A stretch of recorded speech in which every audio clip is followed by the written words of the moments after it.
Hello and welcome to the Tremors Saga. You put words in. That's where you put words in. Hi, I'm You Don't Actually Give a Fuck. You're here because you looked up the word Tremors. And you're like, whoa, what is this? Why are you watching? Why should you be doing anything here? Well, I'll give you a reason. Bert! Do you have any more bullets? Did you check all your pockets? You know, as I lie here, I can't help but comment. The reason I am out of 9mm rounds is I was not properly briefed. And the reason for that is this mission was not properly researched. If certain people had bothered to gather intelligence on the creatures before bumbling into the situation, we wouldn't be down here with single-shot big boys when we should be packing full auto, preferably belt-fed. Shut up! They're Precambrian life forms, Bert. How's anyone supposed to research Precambrian life forms? What difference does it make now? We're stuck in a goddamn room with a bunch of what's-its trying to eat us. I mean, I have done this before, and I did not like it. Oh, so everything's my fault now. So things didn't turn out exactly the way I planned. If I had the right tools, I'd finish the job. Please! Could you all just cool it? Now look, nobody has heard from us since last night. Right? Which means they're gonna be out looking for us. Right? So all we have to do is sit quietly and wait. Okay? Bert! Alright. That's from Tremors 2 Aftershocks. And if you manage to make it past that and you're into here, what? Alright, I got some news for you, Tremors fan. Universal took the Tremors series from all the people that made it after 30 years of work. And you're watching lies and the equivalent of torture porn. Okay, horrible, right? You're like, what the fuck? Okay, you obviously know what you're talking about with Tremors. Why are you telling me this? Well, you're going to find out. I don't think you're ready. It's horrifying. Boom! We start in 1970. A Naval Reserve base, often like New Mexico or Phoenix or somewhere down, southwesty. And a young Steve Wilson, just out on the range. He's taking a hike and he sees a little boulder off in the distance. And he decides, I'm gonna climb atop that boulder and have myself a little sit. This is a very honest and loving Steve Wilson impression. Steve, Michelle, love you guys. And Steve Wilson, sitting atop this boulder, actually comes up with an idea. What if I couldn't get down off of this rock? What if there were some kind of creature that made it so? Let me take that idea and pop it in my old Steve Wilson back pocket. And I mean that again in the nicest way, because that's truly what he did. Look up the entire story, if I can. Link to literally Steve Wilson telling me that himself right there. Boom. Hey. Puts it in his back pocket. Wonderful idea, save it for later. That's the 70s. Flash forward, 80s. Steve Wilson making some movies. He has a new friend now and writing partner Brent Maddock coming in to help. They start writing some movies together. Short Circuit, Batteries Not Included, Do a Draft on the Land Before Time. Everything's going alright, Hollywood is Hollywood does. Keep moving. And you have your great, wonderful producer, Nancy Roberts, who's like, alright, so things are flowing and going. What else you got for us, Steve? Steve, S.S. I always hate using S.S. because it sounds Nazi, so I use Steve. Steve, well, you know, I've got this lovely idea about creatures underground. Well, oh my god! Let's print that. Let's do it. That's amazing. But we can't call it land sharks, Steve. But I want to call it land sharks. But, Steve, we can't.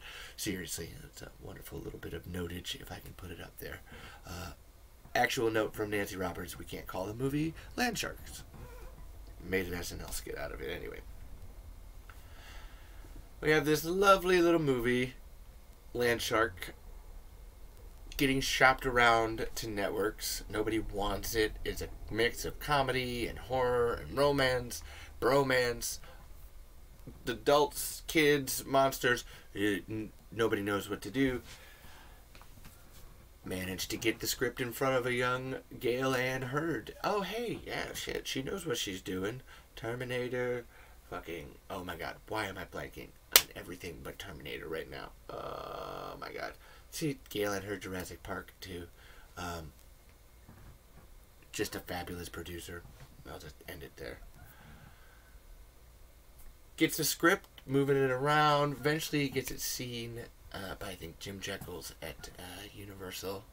Has a sit-down talk. All right, cool, yeah. You know what? Let's do this movie. This is kind of our bag. We can do this. We'll give you, $15 million. Get some big names in there, and, that's how you draw in a crowd, apparently. Not story or anything like that. Eventually, they start filming Tremors. They get Kevin Bacon and Reba, a name so big that her name is Reba McEntire. She is only Reba. She has reached Elvis status. Is there another Reba? Do you know one? So, I mean, if that's not big enough star for you, what really is? And Universal says, oh, okay, that $15 million we were going to give you, you know what, let's slash it to 10. And he can deal with that. Yeah, I know, Kevin Bacon's having a baby with Keira Sedgwick at the same time as we're making this movie. We don't really care. Go fuck yourself. Oh, wait, you need an extra $1 million for a very crucial scene that, defines the entire movie? I mean, maybe. It depends. Okay, we'll give you the $1 million, but you only have one day to shoot it. Oh, and it still won't matter. You still won't get all of the footage that you actually need. And you'll have to sub in headlights in the distance as car lights. Actual thing, if you look it up, $1 million part of the production with the car sinking into the ground and the doctor's wife being taken down with it originally ended with her breaking the window, getting out on top of the vehicle, and again, if I can storyboard it, climbing out and still being sunken down into the ground. Gave them an extra $1 million to shoot this scene, and they shot it. It's incredibly important. Still weren't able to finish it. Literally only had one night and time to do it, and that's what we got. Kind of fascinating and amazing, isn't it? Those two headlights in the distance are a sort of cultural icon. It's an image we all know very well, but it only happened because they ran out of time and money. And it's just the first Tremors movie, and that's a lovely production. Read up about it in the Seeking Perfection book by Jonathan Melville. A great behind the scenes walkthrough of everything Tremors. Everything that I'm saying, you can look up there. I haven't. This first 3/4 is not anything new that Jonathan Melville hasn't already gone through. This is more just adding some contextual information for what comes after. This is the last 5 years. Tremors gets made. Lovely movie. Kevin Bacon, Fred Ward, Michael Gross, Reba. Gets made on a budget of $11 million. Makes $16 million at the box office. Makes its money back. Which, on a movie set where it's first-time directors, writers, and, they're able to bring their parents in, and, that's a good win. Kind of a good time. Good job for everybody. We'll take that and just live with it. Flash forward, because, let's say 7 years, because 1988, 1989 is when they were shooting Tremors. They still delayed the release of it by a year. So 89, we flash forward another 7 years to 1996, and Universal comes up. Hey! Whoa! Guess what? You know, that Tremors movie, we can make a big bunch of bigger bucks. I don't know why I'm using this vaudevillian accent to represent Universal, but they're a 1920s studio, so it just seems appropriate. But anyway, because, you know, yo, Steve, Brent, Nancy, Ron, I'm telling you guys, Stampede, we could take Tremors, and we could put it on an empty box and sell it. And I really wish that that was an exaggeration of a quote or a paraphrase, but if I can, right there. Tremors, we can put it on an empty box and sell it. Hashtag Universal. Legit quote. We got Universal coming up to old Stampede Entertainment again. They literally made an entire movie studio production company based off of one word in this fucking movie. Stampede. Stampede, Earl! Get out the way! Get out the way! You dumb shit. I could just sit here and do Tremors impressions all day, but we don't need that unless you do.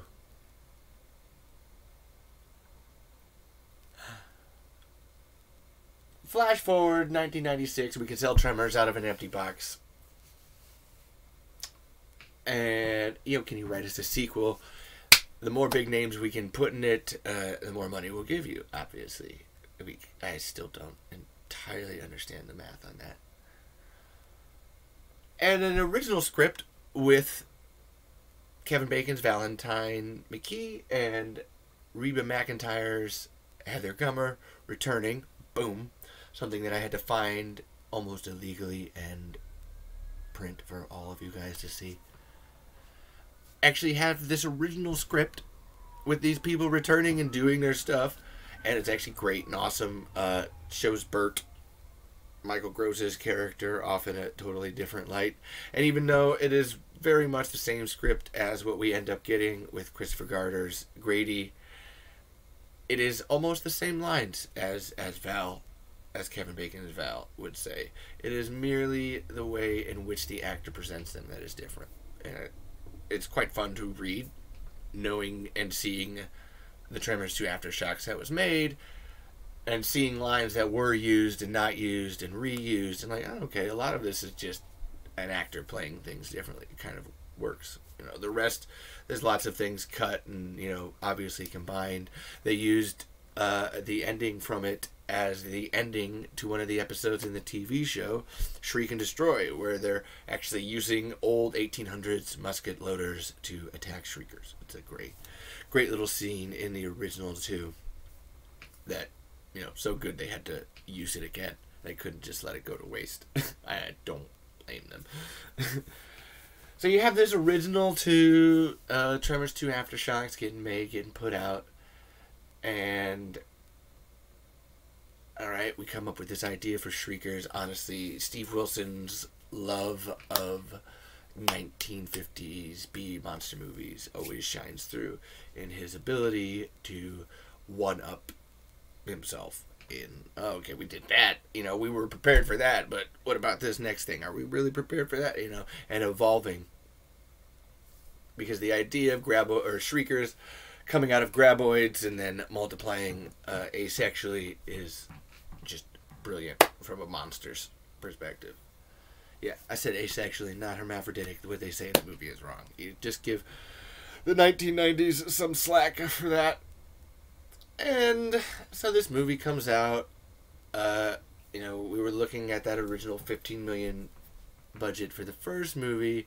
Well, we can't get any big names back. We only get Fred Ward and Michael Gross. Still big names. Adventure of Remo Williams and Family Ties, anybody. And get these guys back. Get Helen Shaver and Christopher Garden. And make this movie fun little flick. Honestly, it was my first introduction to the Tremors universe. Tremors 2 Aftershocks. It's many people's. Like, you can look it up online and people will either say, you know, I watched the first one in theaters, or I watched the first one on cable and I loved it, or I watched the second one and had no idea that there was a first one, and then I watched the first one and was like, whoa, I love the second one more, but that first one's pretty good.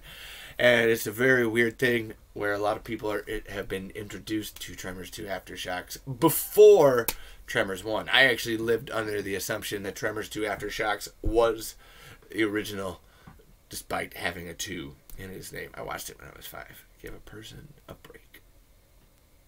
You know.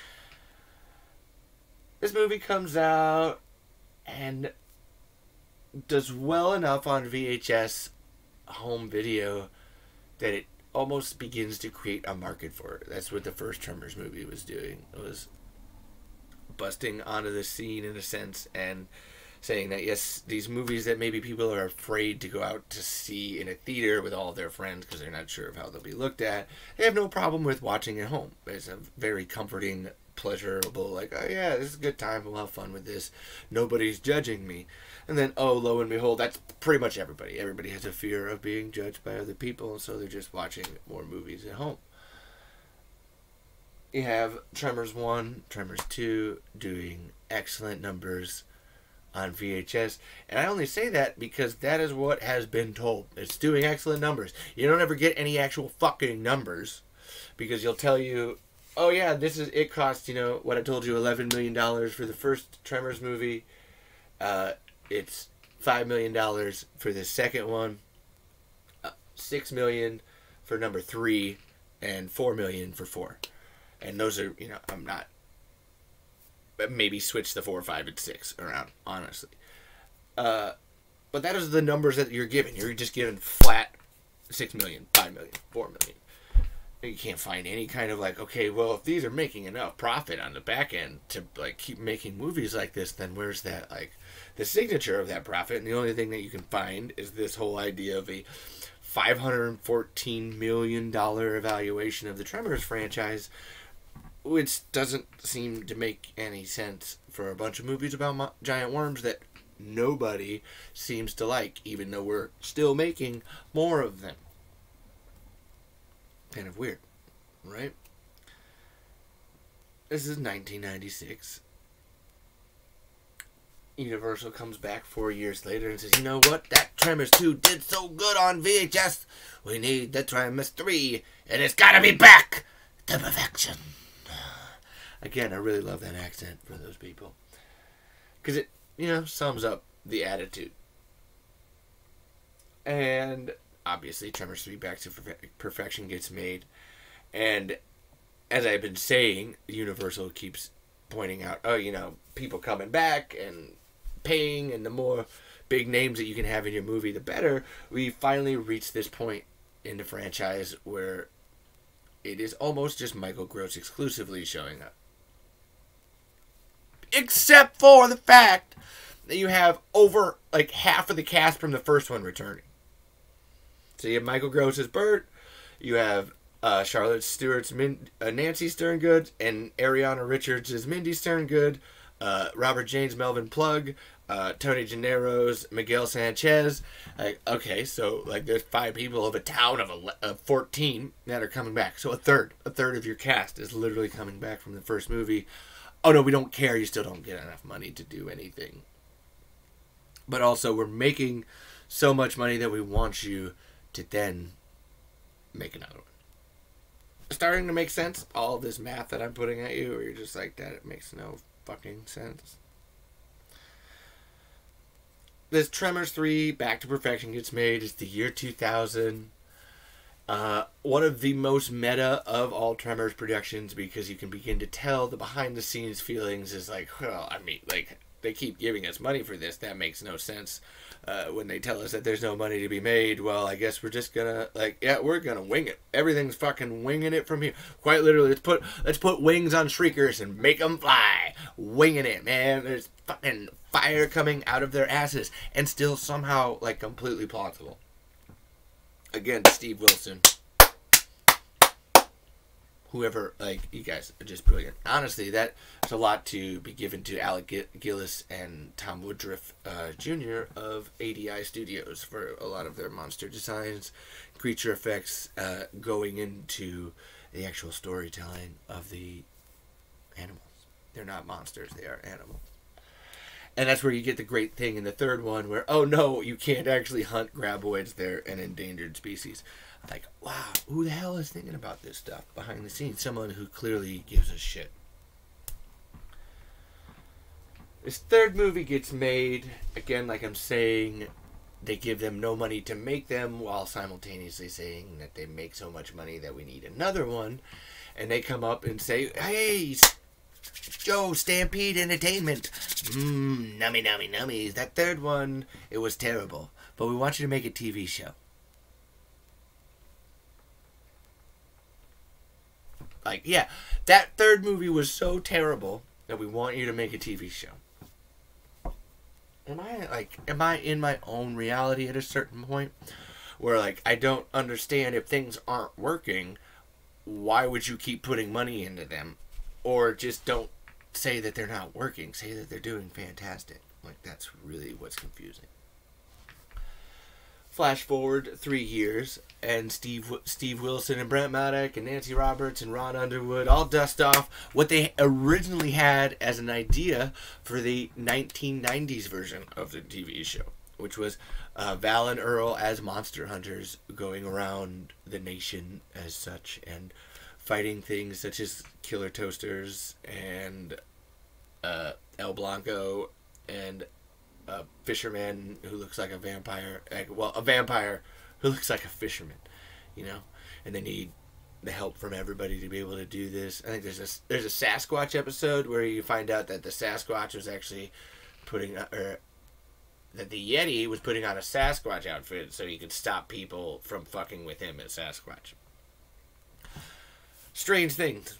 Right? Like I said, the killer toaster thing. Like, what the hell is this? Actually, some of the ideas do end up getting used in the later episodes of the TV show. There's a shrimp monster that's actually derived from Jurassic Artemia bacteria that lives in the water.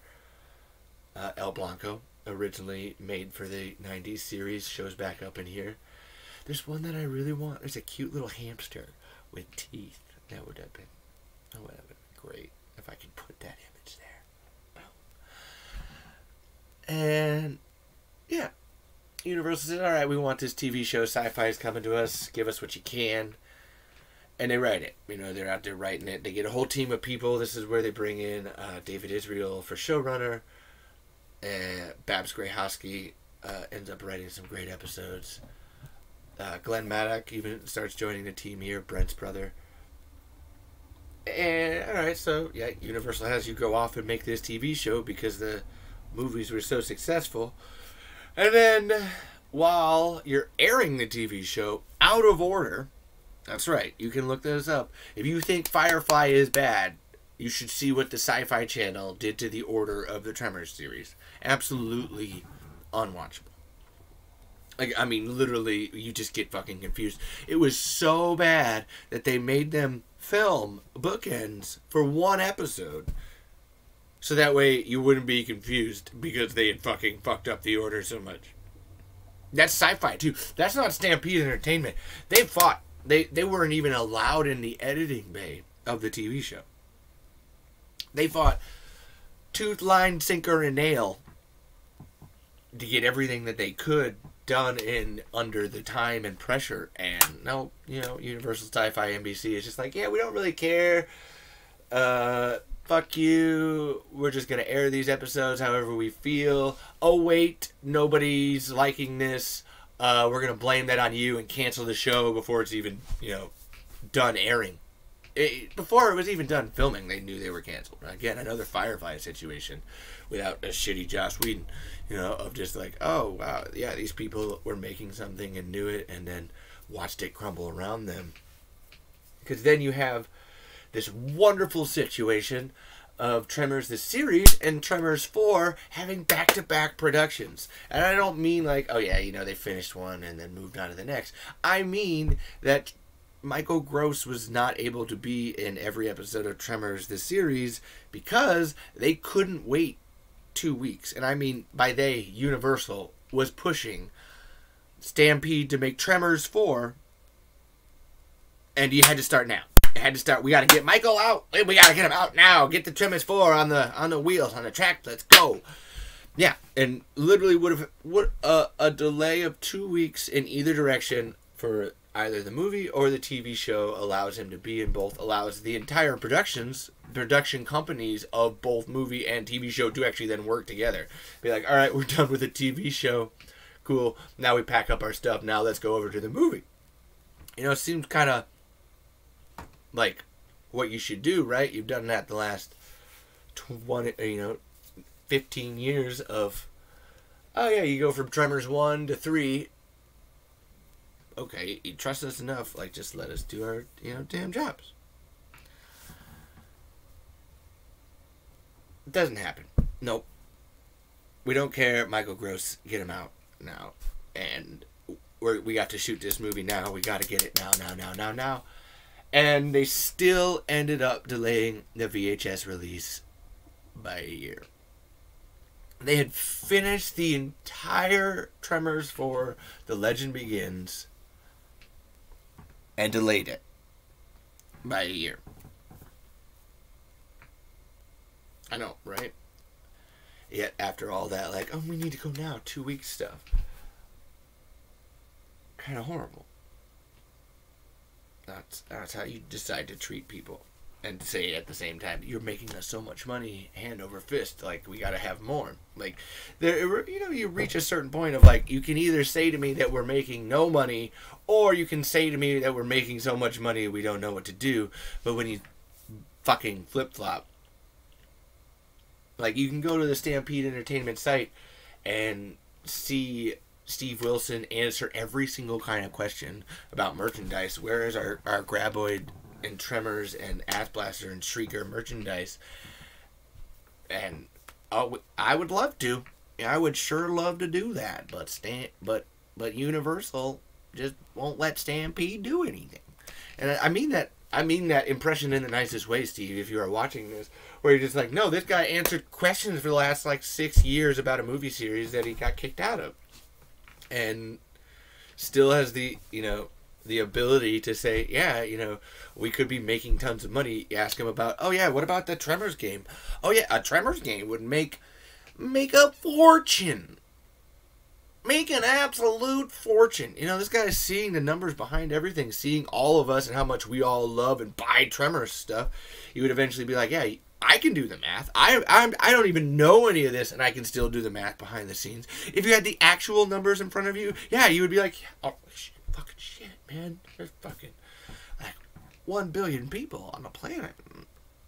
There's 7 billion, and 1 billion of them all watch Tremors? Holy shit. Even if half of that fucking, like, gave a shit enough to, buy something. It's a movie that brings people together when they actually watch it. So all of this money being made, all of this happening in the background, and Universal says, yeah, Tremors 5, let's go, we gotta get it. We need it now, man, now. Give it to us now. And that was 2005. Give us Tremors 5 in 2005. And then for the next 10 years, not an exaggeration, Universal strung Stampede along through 7 to 8 rewrites, saying, yeah, your script's just not good enough. That's a Steve Wilson. No, your script's not good enough. No, better, faster, more graboids. Get him in there now. And yeah, no, 10 years.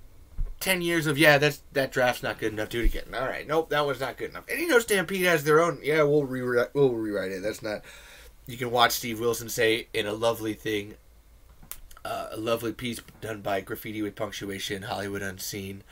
Oh, yeah, like, if we didn't think it was funny enough or that wasn't good enough, we'd spice it up, add things to it, go back and forth. For 10 years. You're working on other projects, but, like, that's your one main thing. Go onto the IMDb page of either Steve Wilson, Brent Maddock, Nancy Roberts. See just how sad it is that they were making all of these movies in the 80s And then Tremors comes along, and, you know, they make Tremors for 25 years. And nothing. Not even any, like, TBAs, because it's so hard. Steve Wilson eventually had to write a novel, Fraidy Cats, you know, like, to move away from the entire Hollywoodness of it. And you have Universal over here asking you for 10 years, like, come on, make this movie. Oh, wait, your right of first refusal clause just expired. Oh, wait, never mind. Bye. You guys cost too much for low-budget pictures. We don't want to pay you anymore. Goodbye. We don't think, this is legit words again, we don't think that you're qualified for low-budget productions, despite the fact that you have worked exclusively on low-budget productions for us for your entire time. And yeah, Universal basically tells Stampede to fuck off. Fuck you, goodbye. And not like the cool Kevin Bacon, fuck you, but just a... and just kicks him out. You know, writing Tremors for 25 years, man. They are the Tremors people. And you just kick him out. That seemed like a good idea. It seemed like this is smart or well thought out. No. And to add insult to injury, you literally take that script that they were working on for 10 years that they didn't get to see made, and you just fucking strip it. You take over half of it and just make it anyway. And don't give them any fucking money for it, but you take their script, literally use up their ideas, and just like, man, fuck off, man. They weren't good enough when we had to pay you, but now that we don't have to pay you, they're amazing. And yeah, you can seriously, again, look up the synopsis for Tremors 5, Gummer Down Under, and see how, yeah, a lot of it is basically just lifted to make Tremors 5 Bloodlines. The only major differences are the introduction of Burt Gummer's son, Travis Welker, played by Jamie Kennedy, which is, I mean, whatever. We can go back and forth on that decision. It's a decision. And the taking out of the mini graboids, what are called mini G's in the script, those little baby ones, the dirt dragons from Tremors 4, and introducing them into this world because nobody's really seen them yet, and as a, you know, terrifying threat of just like swarming hundreds of them, just hundreds of little baby G's jumping out of the ground and swarming, and Bert has no idea what to do, and they take that wonderful idea and they turn it into fucking tentacles that detach from the mouth. Yes, imagine your tongue and decided that it didn't want to be in your mouth. It was like, ugh.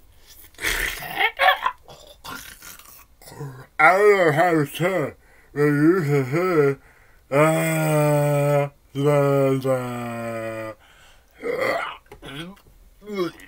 and now I have a tongue again, because that makes complete and utter fucking sense.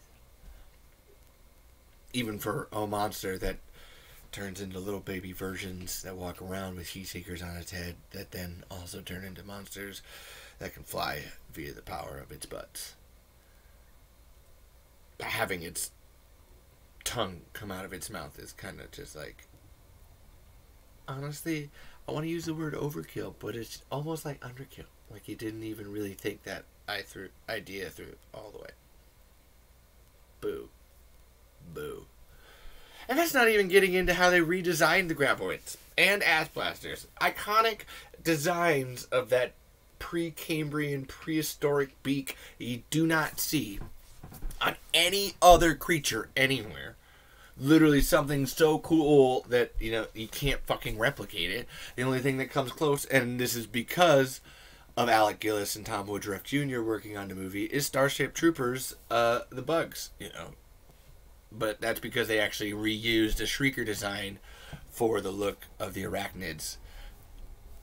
But again, still, like, that, you look at that, if I could show, you know, side by side of a Shrieker and an Arachnid from, like, yeah, still totally different. That 4-piece, totally iconic. But you know what? Fuck it. I guess, you know, Universal knows better than the people that made them millions of dollars for the last 25 fucking years and redesigns an entire monster. Not just one, but two. It makes one look like a blasted ash version of itself. An ash blaster goes to a blastered ass.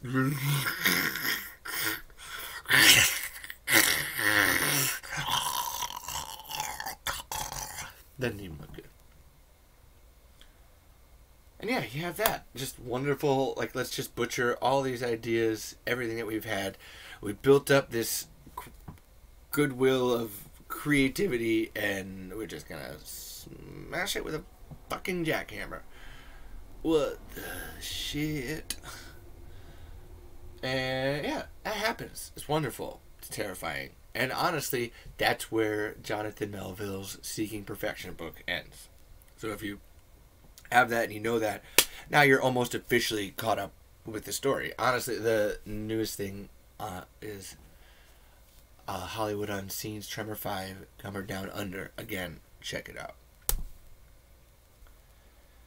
This happens, and you know, Tremors had made, you know, 5 movies almost, and a TV show over the course of 25 years. It's respectable. You do what you can. There's no Fast and the Furious, but you know, I don't think that's the idea. To the point where then you literally have 3 Tremors movies released in the space of 5 years. Not even that. Actually, 3 Tremors movies and 1 canceled TV show released in the space of 5 years. All while saying, well, there must be enough money to be making these. And really, I could have an entire another video on the stalled production of Kevin Bacon's Tremors pilot. It was made because somebody obviously saw money in it. Blumhouse, or the others, Kevin Bacon himself even, you know, turning back the clock on his old, I'm doing a movie about giant worms, to, yeah, I'm doing a movie about giant worms. And I've always felt like Kira had a big part to play in telling Kevin, go fuck yourself. Go do that goddamn movie about worms. I mean, come on, Peralta. Really? Sorry. Wrong show.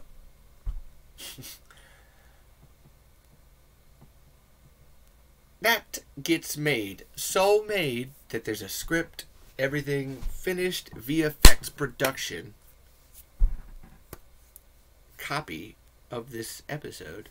They show it to SXSW and show it to a couple of other people, I guess, because then eventually Sci-Fi is like, yeah, you know, a year later after it's all done, we just don't think we want this. I know, I'm looking at you and you're like, what the fuck? But I'm also, we're what the fucking together here. All of this time, always spent, and then it's just never, well, we just don't think it was worth it. Well, then why'd you do it in the first fucking place? That happens. Gets canceled. Somebody finds the pilot script, leaks it online. It's actually great. I find out that what a lot of people would have hated about it are truly just meta jokes on the entire series. And as much as Universal had told the writer Andrew Miller to exclude references to other things, you can still feel a lot of Tremors 2 through 4 and the TV show in that original pilot script. Very, very nicely done. And anyway, that gets canceled. Because it sucks. But doesn't suck so much that we can't tell everybody about it. But then also sucks so much that we can't release it, even though we're releasing these other sucky movies right alongside of it. Which brings me almost up to speed to where we're at today. And Tremors 7. And a young man by the name of Michael Gross. Now I know what you're all thinking. What the fuck? Why did you save until right now to start talking about what is arguably the biggest character in the entire Tremors franchise? Well, there's a very good specific reason, and that's because they fucking killed him. And I really, really wanted to wait until I'd had like the diehard Tremors fans all the way at 40 minutes through this to say, yeah, no, they killed off Burt Gummer in the most unceremonious and tragic of ways. Not with story, but because it just seemed like a good idea at the time. Yeah, if I can cut to that. Just right there. We felt, Universal felt, that it had more emotional impact to just kill off Burt. Never mind that it didn't really make sense in terms of what you were trying to do with the story again. No, we just feel it's a good, cheap emotional punch, and yeah, after all this time. And even Michael Gross, this is something that he fought back on, and, you know, fought for a level of ambiguity in the production and saying, well, you know, I mean, guys, we have made 7 of these in a TV show. Who the hell knows what could happen at all? If you ask Michael Gross, you know, they may have killed off Burt Gummer, but he jumped out of the way and is now living life in a, you know, wheelchair with rocket-propelled grenades on it. That's again another true quote from Michael Gross. He fought for all of this ambiguity, and you do get some in the final movie with the sunglasses and the hat. You know, ask yourself, where the fuck did those come from? He was wearing them as he died. But then the fucking people behind the scenes go and smash any of that ambiguity with a 18-pound sledge fucking hammer by basically creating an in memoriam segment montage at the end of their movie, and to tack it on to add that a little bit of emotional extra weight. And you're watching it, and you know what? Shittily enough, it's a montage about Burt Gummer that doesn't include anything of Burt Gummer from the TV show. It includes 2 clips of him as his grandpa, who's not Burt Gummer, from a movie that's set, you know, 100 years in the past. But yeah, this TV show that has, you know, 13 hours of footage, that's almost more than the entire series combined. Yeah, we're not going to actually include any footage of Michael Gross's efforts as Burt Gummer in that. No. And then you watch it and you're kind of like, did Michael Gross die? For real? For fucking real? If I can play it next to you, like, you watch the goddamn thing, you're like, did he die?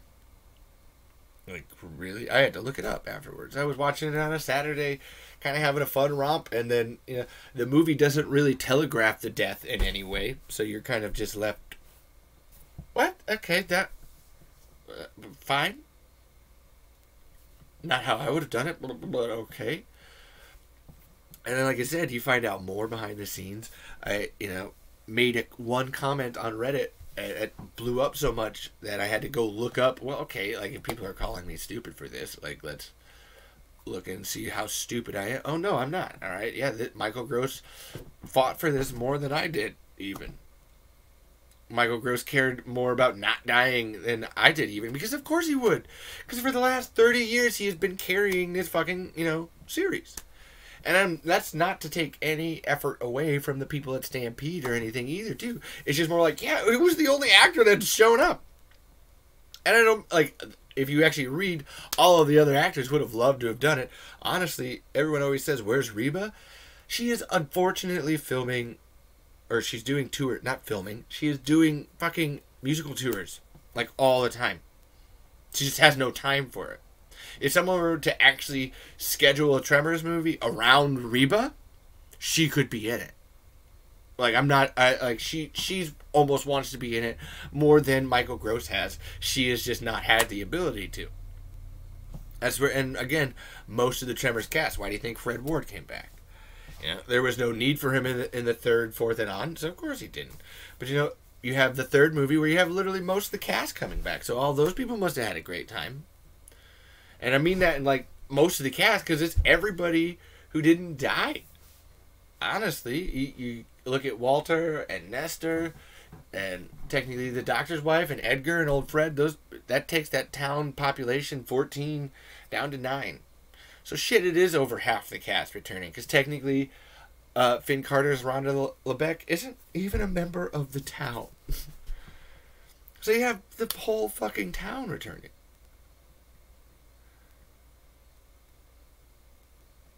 And here's Michael Gross, still just fucking static line, man. Throughout everything, always doing what he can. And that's even when, you have other characters coming in and out. You look at the TV show, Marcia Strassman as Nancy Sterngood. Charlotte Stewart would have easily done it, but she was currently filming something that tied her up in contracts. Shitty, but what do you do? Same thing with Susan Chuang as Jodie Chang, and Leela Lee, scheduling contracts. Boom, done. Ariana Richards. Just, honestly, Ariana has stopped acting so much that they don't know how to find her sometimes. It's kind of adorable. But she does painting. She's actually an artist. It's kind of amazing. If you can, look her up at Gallery Ariana.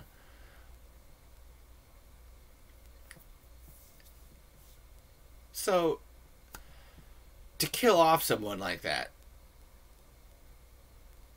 after all that time, you're like, what in the actual fuck here? And then you find out Michael Gross really didn't want it either. And I sit here as a Tremors fan, and I halfway blame myself. Not for any real reason, because it's not like I'm doing anything. But this has been the last 6 years. It's 2021 now. 2015. That's 6 years that this has happened. That I have just watched movies. 3 movies just come out and just like watch them and not know anything. And not care. Or not, I do care once I found out, obviously. But if you don't know, how can you care? That's why I'm making this video. Because I've exhausted every, possible written form. I know that there's people who can't read what I write, so why don't I just say it for you? Makes it a lot easier.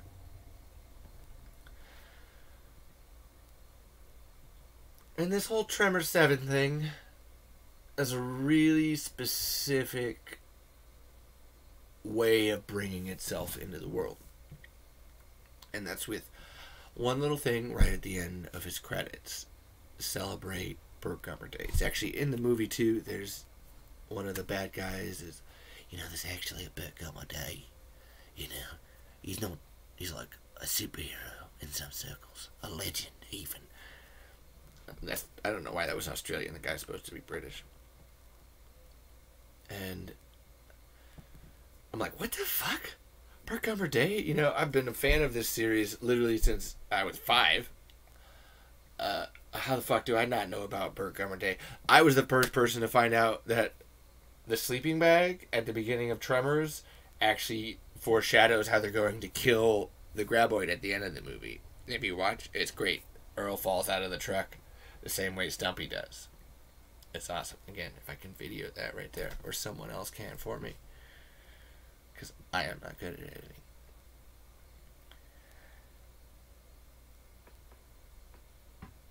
And I'm partially to blame, man. I have taken part in this by watching these movies and not looking further, not caring, not knowing. And so people ask me, why do you care? Why do you give a shit now? Well, that's the fucking goddamn reason. Be useless for 6 years and realize that you just contributed to a system of making things worse, and you'll try to do what you can to make it better. And that's where we're at. And honestly, if you've read the links and you're here now, then I don't know. Go to the Stampede website. Go check out Steve Wilson's answers, like I did, and realize, oh shit, there is a way. I found it. There's a wonderful lawyer by the name of Mark Toberoff, who's been working to get people back their IPs, like Jim and John Thomas of The Predator, or James Cameron in The Terminator. I think he's suing Disney even. And because of all the wonderful people that watch and have listened to me and understood what I'm saying, you have sent questions to Steve Wilson's way and allowed me to see these answers to the questions, which one of them being, did you know your copyright clause expires in 35 years and you can get your property back? No, I did not. Let me see what I can do about it. I sent Mark Toberoff to the Stampede people's way. I'd already been corresponding with Steve for a while, realizing the futility of the situation overall. And Steve actually manages to email me back that, oh no, there is no futility if we kind of work with this Mark here and we get things known and get that story out there. Like, we can actually, maybe get this back, or at least put enough pressure on the right people to get back what is ours. Give them one last time, to finish up what they needed, or do what they needed with something that they've been working on for literally 30 years. If we look at Michael Gross, it's 30 years. Stampede Entertainment, honestly, we go back 5 years before. They have 30 years too. I mean, you have to assume that they were working on the movie for years before it ever hit Michael Gross's desk. That's 30 years of giving your time to something, and whether it's Hollywood or anything like that, that's 30 years of your time. If you were working in a factory, would you not be a little bit upset if they just fired you one day and you didn't have a job? And you didn't even create that factory. You didn't design the parts and build the parts and create it and stress test it from ground up. People get mad about Zack Snyder and restore the Snyderverse. He didn't even make Batman. Zack Snyder didn't even make Superman, didn't make Wonder Woman, didn't make Cyborg and the Flash and Aquaman. Stampede made all of their own characters, all of their own monsters, their entire series.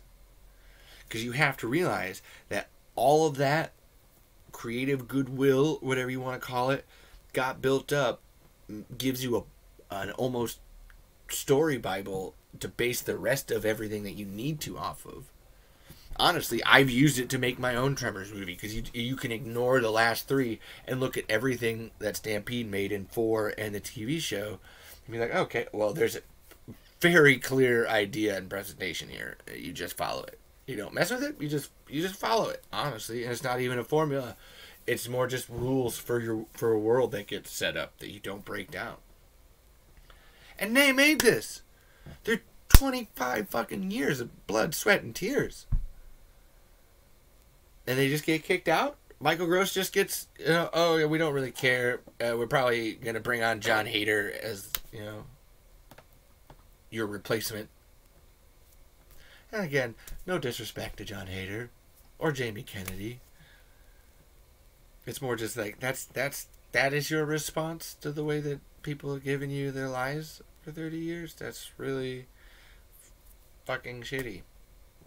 Thank you. Awesome. Great.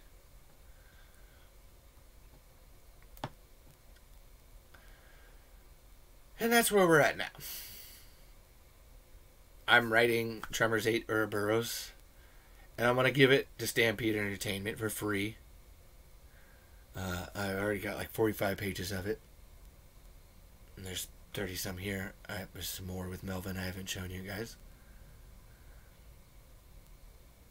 I'm putting out hashtag Stampede Tremors into the universe. That's the one you use, guys. Stampede Tremors.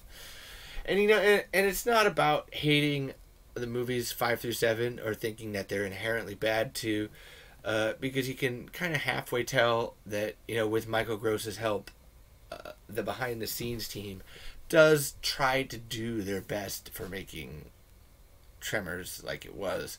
It's just that there's so many other studio things pulling them in so many other different directions. Obviously that just gets watered down and distilled to nothing until it's gone. Michael Gross had to actually tell somebody, one of the writers, Burt Gummer doesn't point his gun at a human being. Which is an obvious, if you're really paying attention to things, like, well, oh my god, yeah, dude would never try to shoot a person because he clearly knows that like people are nothing in comparison to giant worms that eat you underground. And bigger fish, be a better person. Also, gun safety 101. Don't point your gun at a person. You're not just gonna shoot. Michael Gross has to tell people this basic stuff. And maybe there is a claim to be had too that Don Michael Paul and Universal did have an idea here to like maybe use Tremors as like a drug running front. But again, I don't know. I more assume probably maybe money laundering tax scheme scenario. That's why you can literally have Tremors 6, which is a movie set in Greenland, that they film in South Africa and do a sand for snow shot. They literally tint everything blue in the entire movie rather than just go film at home. They film in South Africa, back to back with Tremors 5, Bloodlines. And I don't mean that like the filming production, but they like use South Africa twice. At least in Tremors 5, it like made sense because they were in South Africa. But when you have a set like Greenland, which you can easily accomplish in the TMZ or anywhere else in the Hollywood area, because it's fucking Canada, do it all the time. Or you just go to Canada, another cheaper alternative. No, we're going to fly all the way to South Africa. And we're going to film in South Africa because that makes fucking sense. And then we'll CGI it later because that costs less money. Again, you see these things like you're just like, to go back to that money thing from earlier. We're making so much money we want more, but also not enough that we can give you anything.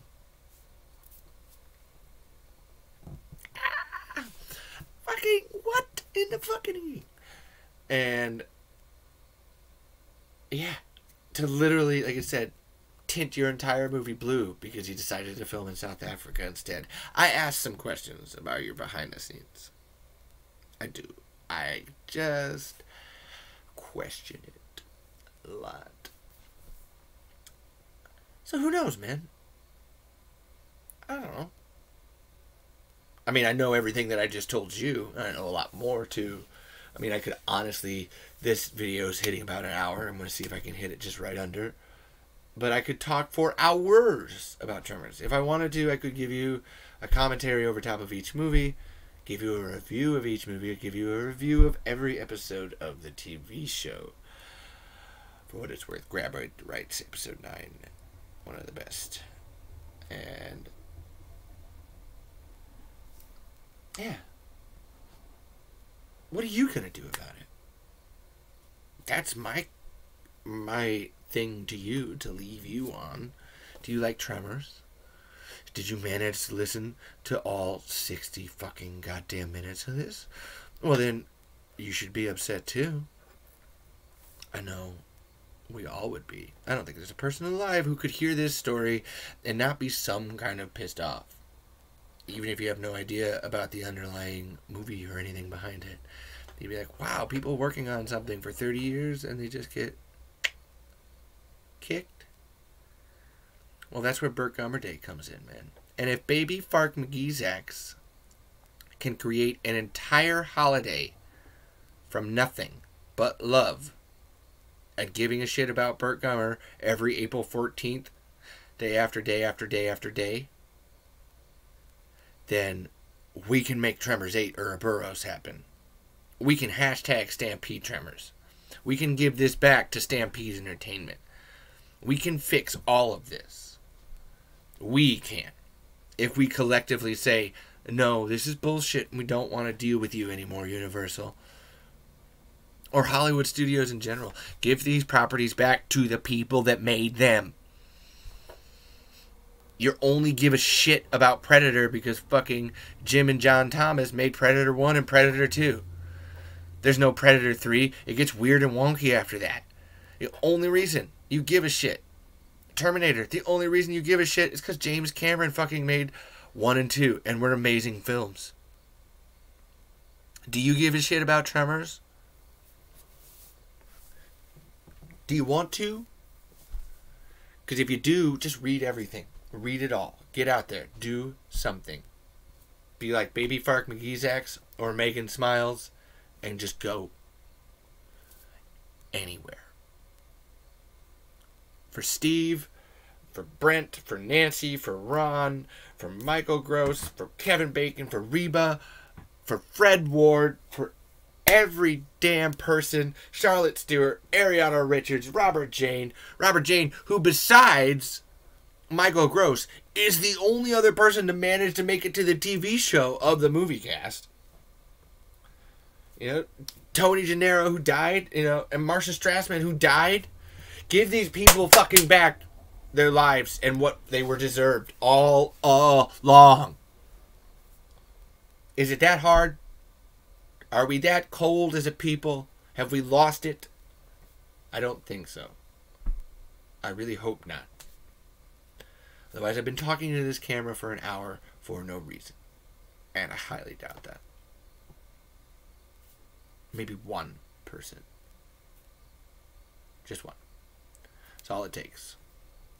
Because if Baby Fark McGee's ex can get Burt Gummer Day in Tremors 7, we can sure as hell get Tremors 8 in the hands of the people that made it.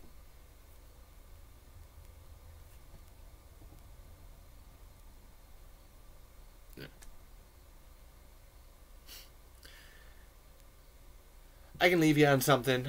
Don't really know what. Because it's so hopeless, it seems. But things are being done. Spread the word. Keep doing more and more.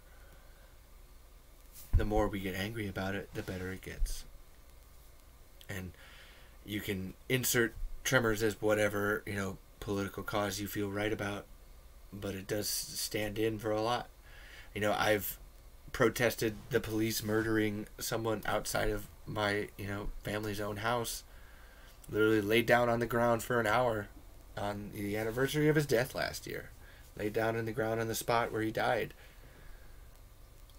And I still think that, you know, this entire Tremors crusade is a cause worth fighting and dying for. Like, I could probably go to jail for having Tremors 2's original script and the Tremors pilot and putting them out for everybody. But I don't really give a shit because they stole them anyway. So, like, I didn't sign anything. What are you going to fucking do to me? What are they going to do to you? What can they do?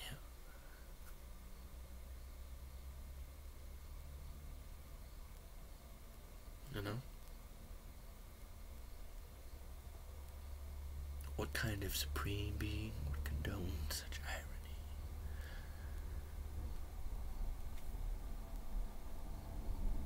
Think about it. And then if you don't feel like thinking about it, go watch some Tremors. Because that's probably what this video has made you really want to do. You know? Could you shut up? Hey! I don't need to spend the night out here. Crap, baby. Yeah, I know, right? So now you just want to go watch Tremors. Go watch them. 1, 2, 3, and the best movie of all 4. Yes, I mean that, folks. If you've listened to me talk for an hour, yes, I will say that Tremors 4 is actually the best movie of them all. I have my own personal reasons. It's great on story and character and subversion and sets up and knocks down so many things at the same time. I love it. The first one is a great movie. Honestly, it's a great movie and its own little tight little package. Then you have the second one too. Boom. The definition for what sequels should try to be. And then the third one's its own little kind of, like I said, meta romp till you finally get some TV show, which is the best of all. If you're going to watch some Tremors, watch the TV show. Watch the canceled TV show, please. It is 13 episodes of pure tremory goodness. It has the greatest underused plot device in fucking history. Mixmaster. Right? Imagine you could take the DNA of any creatures and just combine them. You know, you take a frog, you take a spider, You take a bat, you got a Fraidy, and it's flying and shooting webs and then going in and out of the water, and you'd be like, the fuck? Or, you know, what if you could combine a graboid, a shrieker, and an ass blaster into one? Then you'd have a shrieking grab blaster. This is all possible through Mixmaster.